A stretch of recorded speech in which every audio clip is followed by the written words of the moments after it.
welcome to the nightly edition of the Investigative Journal. I'm your host, Greg Szymanski, and my guest today was a member of the Illuminati, the Ordine, Nero they call it in Italian, the family, the order, for over 30 years.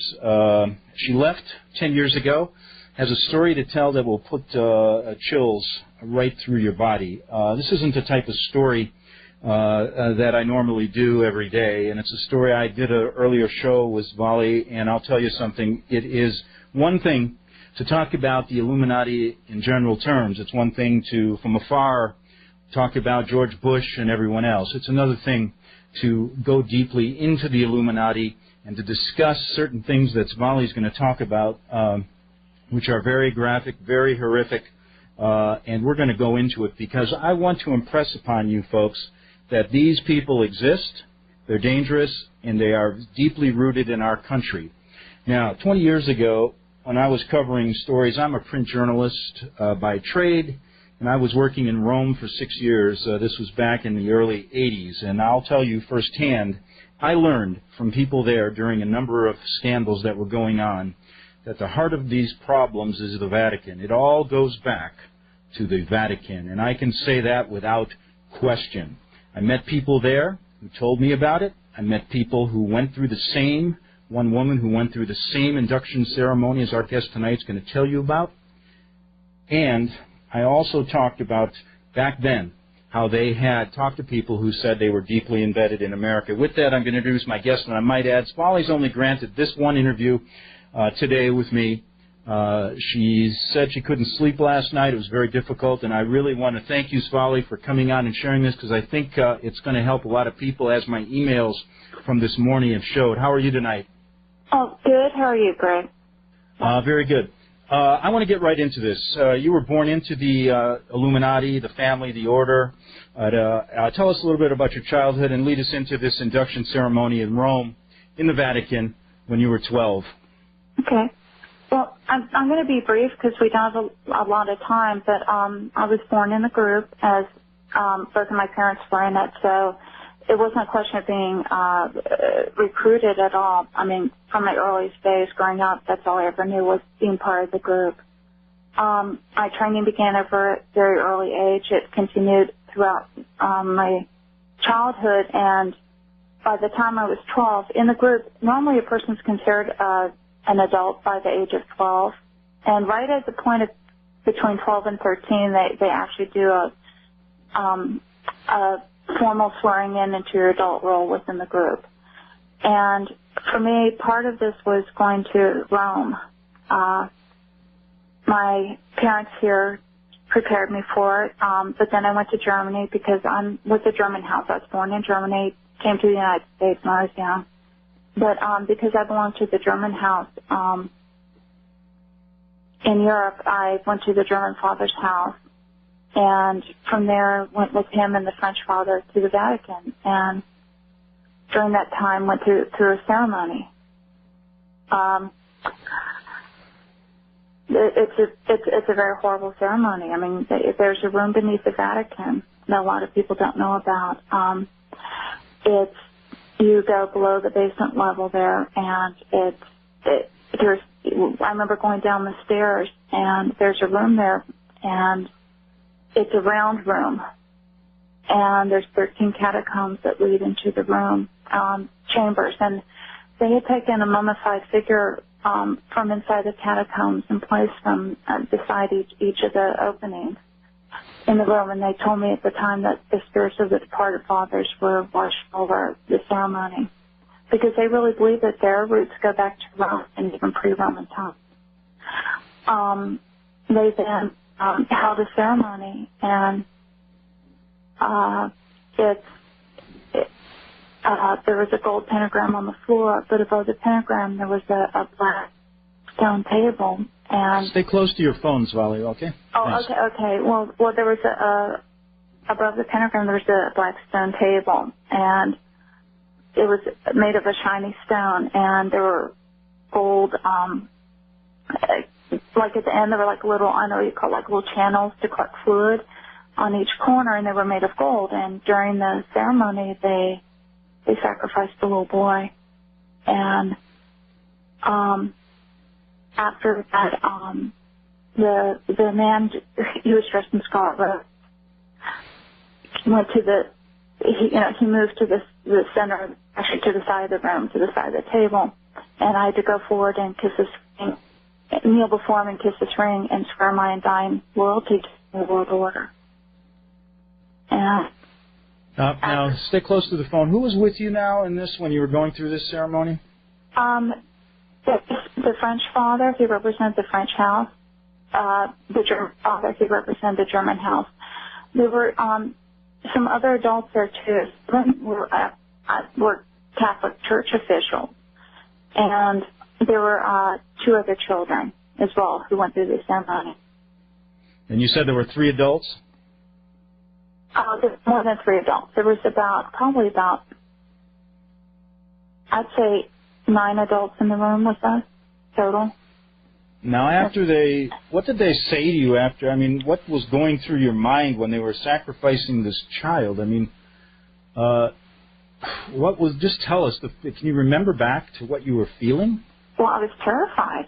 I mean, I was absolutely terrified. This is one of the most terrifying things a person can go through. So I remember just thinking, I can't wait till it's over. I can't wait till it's over. I can't wait to get through, It was like inside I kept, it's almost like you internally just talk to yourself or through it, like, I hope it's over soon, I hope it's over soon, I hope it's over soon. Now, you're looking back now, why do you think what's the purpose of this? I think it's to instill terror in people, because after the ceremony was over, the man conducting it said, may the same occur to you or worse should you ever break this oath. And at the time, I was so terrified that the thought of ever breaking that oath never even occurred to me, because I believed him. These people are not nice people, and when you go through something like that, it makes you very, not only does it instill quote-unquote loyalty, but instills a lot of terror. Well, like I told you before, when 20 years ago, when I was approached by someone in Rome when I was covering these stories, and they told me a similar story when they were a child, and basically echoed what you're saying about what went on in their ceremony. This woman eventually committed suicide jumping off the Vatican roof. Yeah. And let me tell you something. After that, I began researching this story in depth and found out some incredible things 25 years ago that are basically coming true now in this country. A couple minutes here before the break.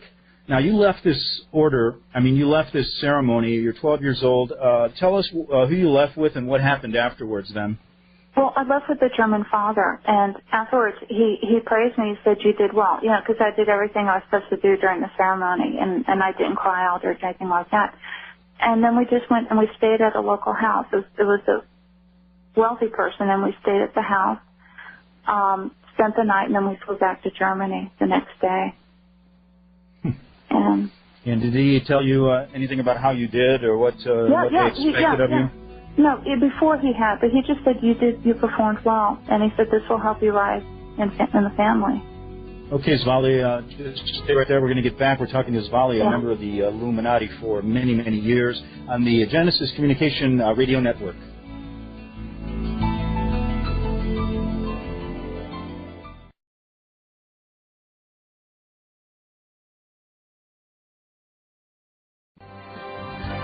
The edition of the Investigative Journal on the Genesis Communication Radio Network, and we're talking to Svalin, who has been a member of the family, the Order, for many, many years. She left 10 years ago. We were talking about her induction ceremony at the Vatican, how all roads lead to the Vatican when we're talking about the Illuminati. And before I get into the way they're organized, Valin's going to tell you this organization that's incredible, just like a corporation, coming down worldwide to America also. I just wanted to mention, just to give you a short timeline, to give you an idea, and Svalin, you might find this interesting too. After Pope John Paul I was killed, and I say killed, Officially, it was a heart attack. It should be known that he was only the Pope for 39 days, and during those 39 days, he was trying to do one thing, and that was to reorganize and to clean up the Vatican Bank, to expose a number of the Freemason Masonic priests and other members of the church that had ties to the Freemasons and the Mafia. He had given a list to Cardinal Jean Villot, which might have been a mistake because there's some shady dealings about this cardinal.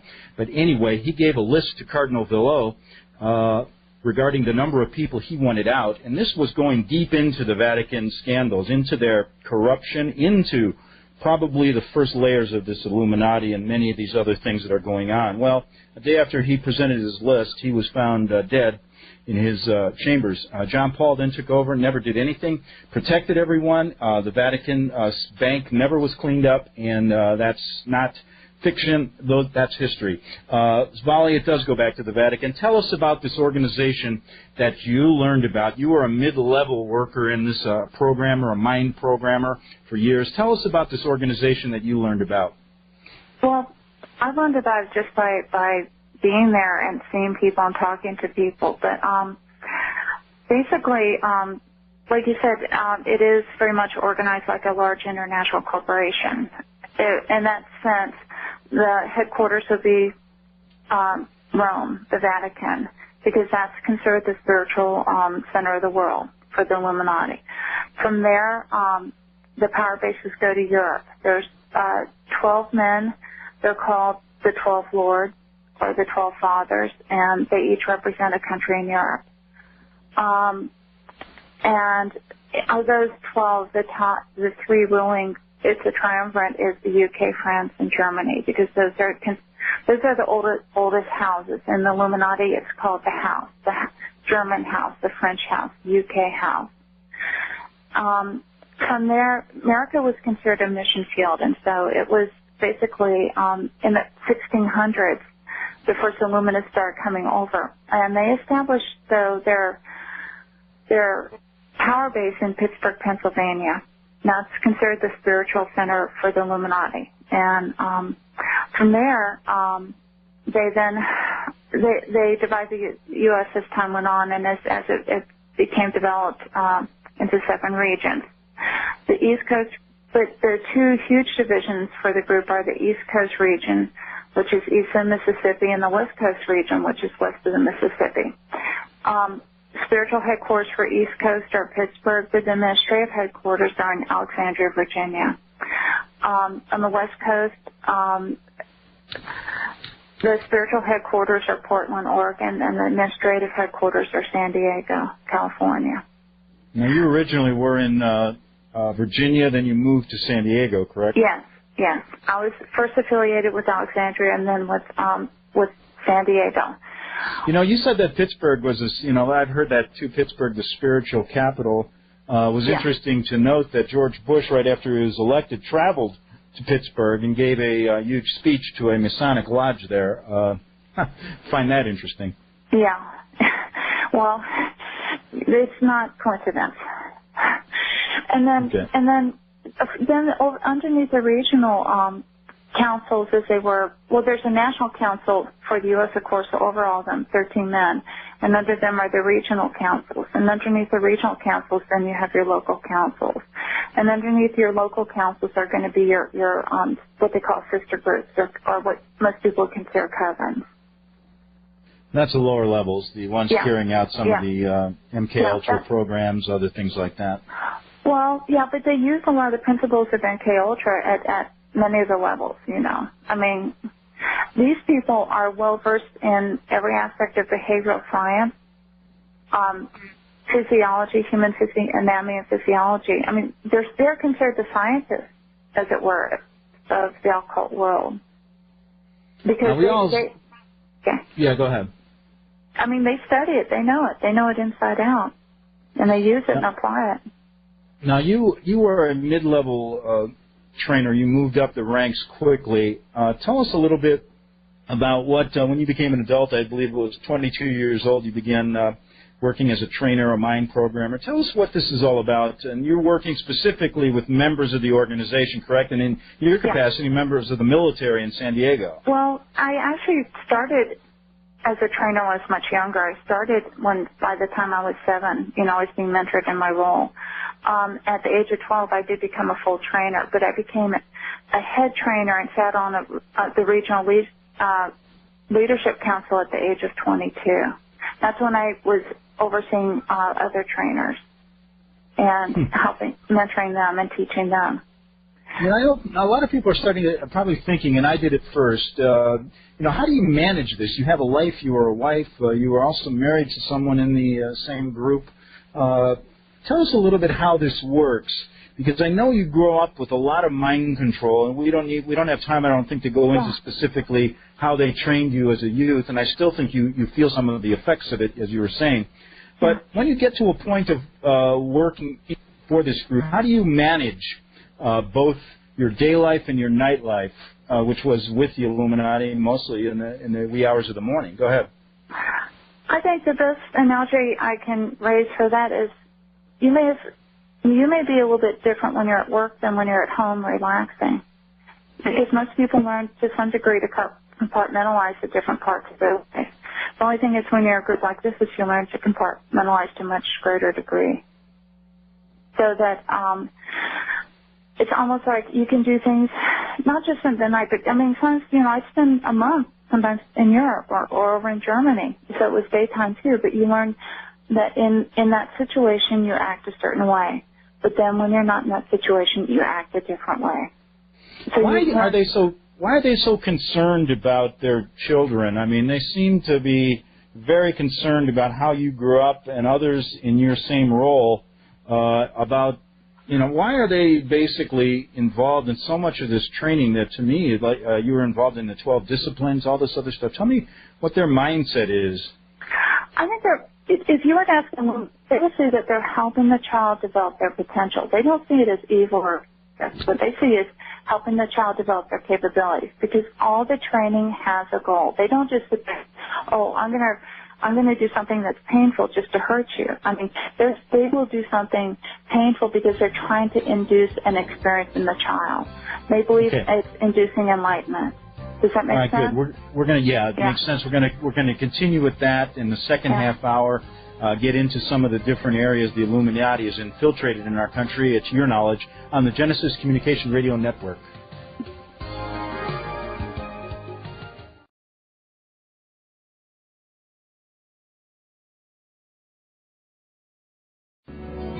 Okay, we're back with Svalin. If we have some time in the next half hour, I may take a call or two, 800-259-9231. That's 800-259-9231. And I know, Svalin, I want to thank you for submitting to these interviews. On my website, I have a 4-part series, the last part appearing tomorrow, regarding the Illuminati. Much of it centered on you. Some of it centered on things I learned years ago. All of it talking about this devastating, this crazy plan to really destroy our country. We're seeing it play out right now. And I want to thank you. I guess this final curtain on your public chapter of this part of your life is coming to a close. I know after this interview you don't want to grant any more, and I can understand it's difficult, dangerous. And I know you didn't sleep last night thinking about it. I know they don't want you talking about this. About how many people in our country are involved in this group? My estimate, based on what I saw, was roughly about 1% were Illuminists.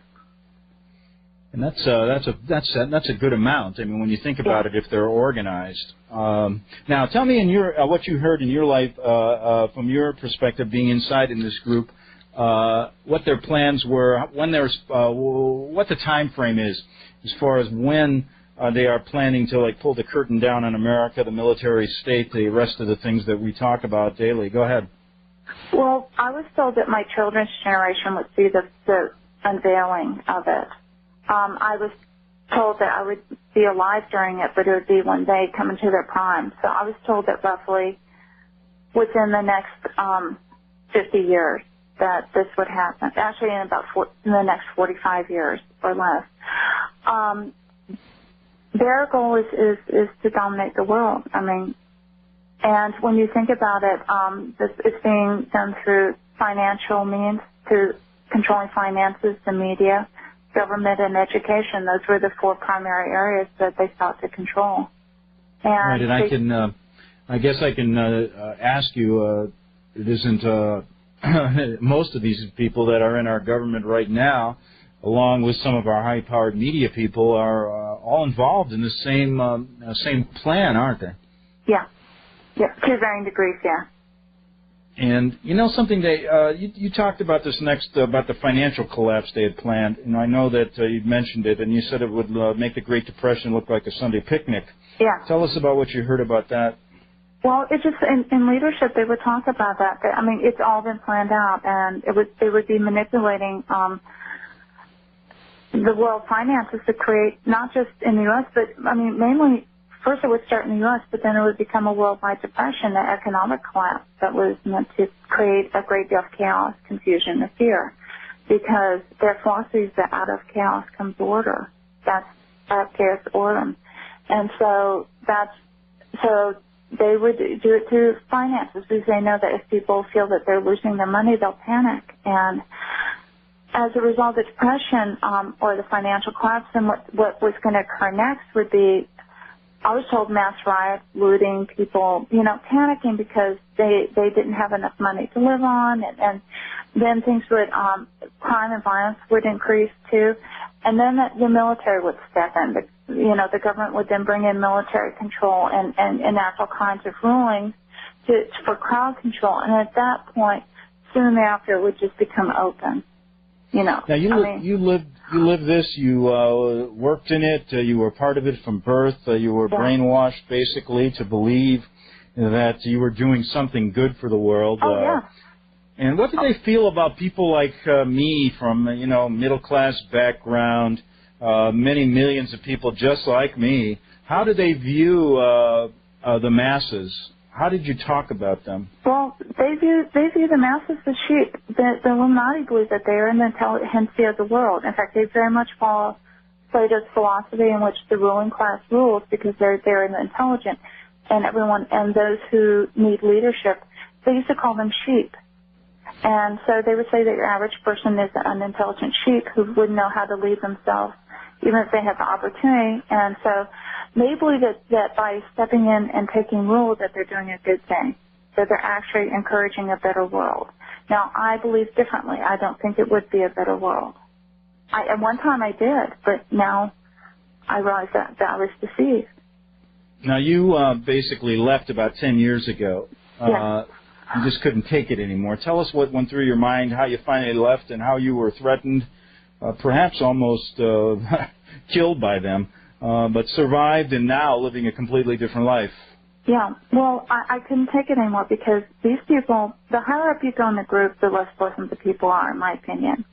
At least at the lower levels, people aren't happy about being in it, but they're doing their job because, at least to some degree, they believe that they're doing a good thing. But as you rise through the ranks, you realize that these people aren't doing it because they believe in any kind of a betterment of the world, but they're laughing because they have wealth, they have power, and they want it, and they're holding on to it. And I bet even these mid-level, if a lot of these mid-level people would leave like you, perhaps they wouldn't have as big a stranglehold as they have on most every element of our society now. It's incredible, down to, even these peace groups, have been infiltrated by people that, it's just absurd. I'm just watching my country, and I wake up every day wondering, my God, is there really a hope? I guess a lot of these mid-level people don't leave because of the money, correct? Because of the money, because of the power. Everyone has a hook, and they know that. And so there's different things that hold people. For a lot of people, it's because everyone in their entire family's in it. Is to leave the group. You're giving up your money. You're giving up your family, your mother, your brothers, your sisters, your aunts, your uncles, your cousins, your best friends. All of my best friends were in it, too. I was literally surrounded by people who... You come from a multimillionaire family, correct? Yes, yeah. But I do want to address that now. I believe there is hope, though. I'm a strong Christian, and I believe that there is hope through Christ that's greater than any power of the Illuminati or any of their goals for our world. And I do know that. I believe, in fact, I believe that in the end, if a person has a strong faith in Christ, that it can overcome, because these people are very, very, very evil. And I believe, though, that God is greater than their evil, even though, they would argue that if you talk to them. Yeah, and I mean, just look at what we're seeing now. And the reason, folks, that this is important is that we're talking to somebody involved in it, that lived it, that actually lived a daily life, had children, went to work, and then got herself involved through birth into this group who felt, they want to basically control us. Now, one of the things that I find interesting is that the involvement here, most people just, they view it kind of like a TV show. They really don't believe it. They do believe it, but when it confronts them basically, when you look them in the eye, I mean, that really changes the whole thing. And what I mean changes it, it brings it to reality. And the reality is, folks, we need to have people come like you talk about it so that we can deal with the problem. We have to change the mindset of Americans. They are too naive. Listen, Europeans know this. I mean, the Italian people that I live with aren't as naive as my American friends. They have to understand these people are killers. Yeah. Yeah. And let me just on that note come back, and I believe we're taking a break right now. Did I hear some music? No. Yeah, I did. Thought I was hearing things. But we'll be back in 3 minutes, Svalin, and I know I want to listen to some more of this on the Genesis Communication Radio Network.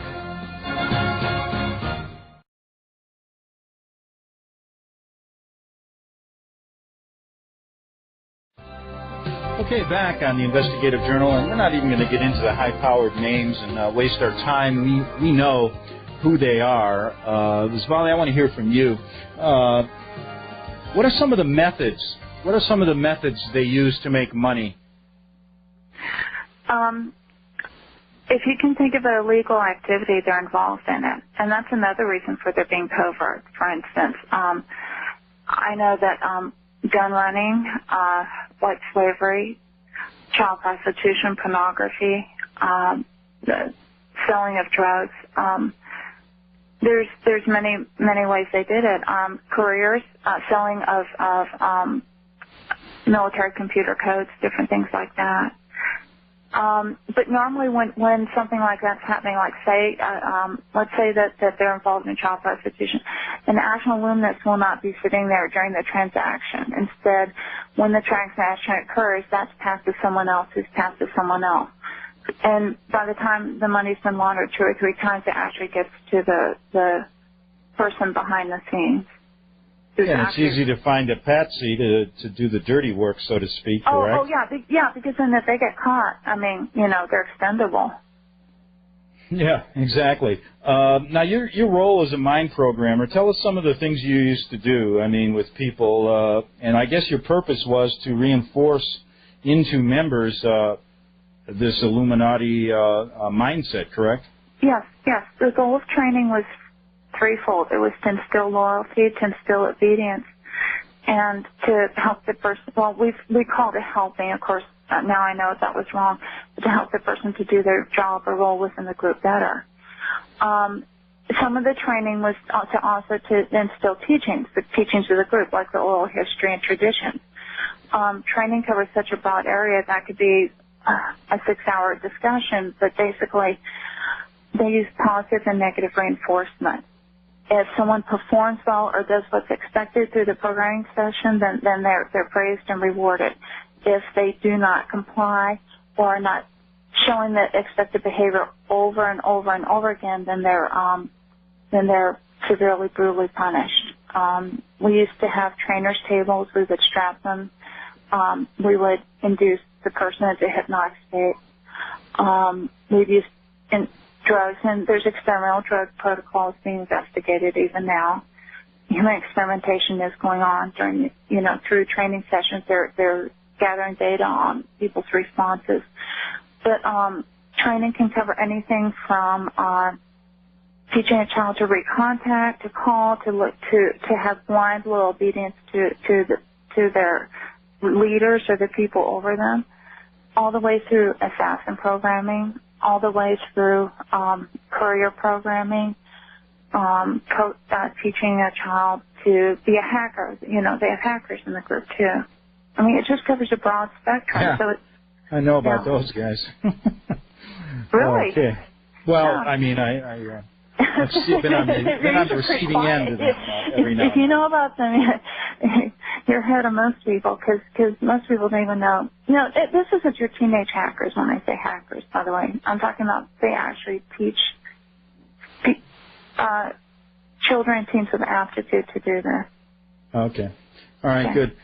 You know what I wanted to get into this one point with you.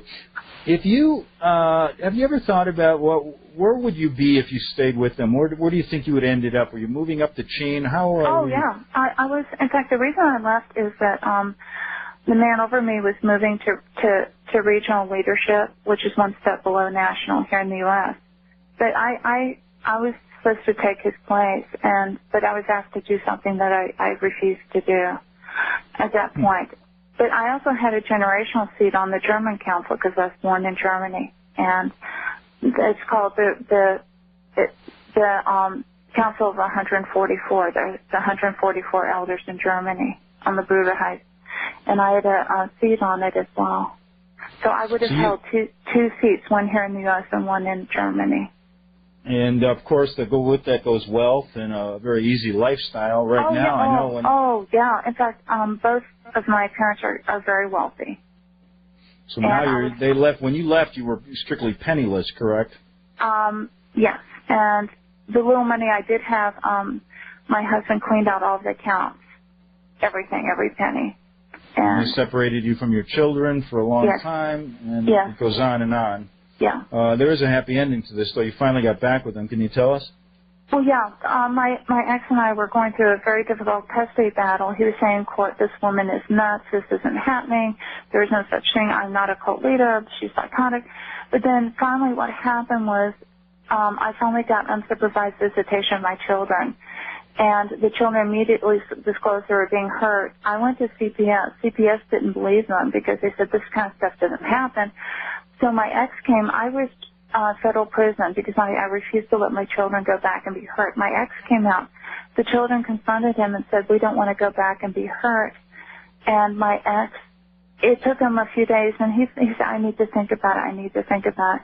And he decided to leave the group too. So he left and later came to me and asked my forgiveness for putting me through those horrible years when he was basically holding my children hostage, saying, if you don't come back, you can't have the kids. What kind of reactions do you get from people when you tell them, or emails you get from some of the articles you've written? What kind of reaction do you get? I get a lot from around the world saying, thank you for being someone who at last is telling the truth. Thank you for your help. Okay, good. And I got to take a break, but I thank you, too, for getting on here with me. We'll be back in 3 minutes for our final little segment with Svalin on the Genesis Communication Radio Network.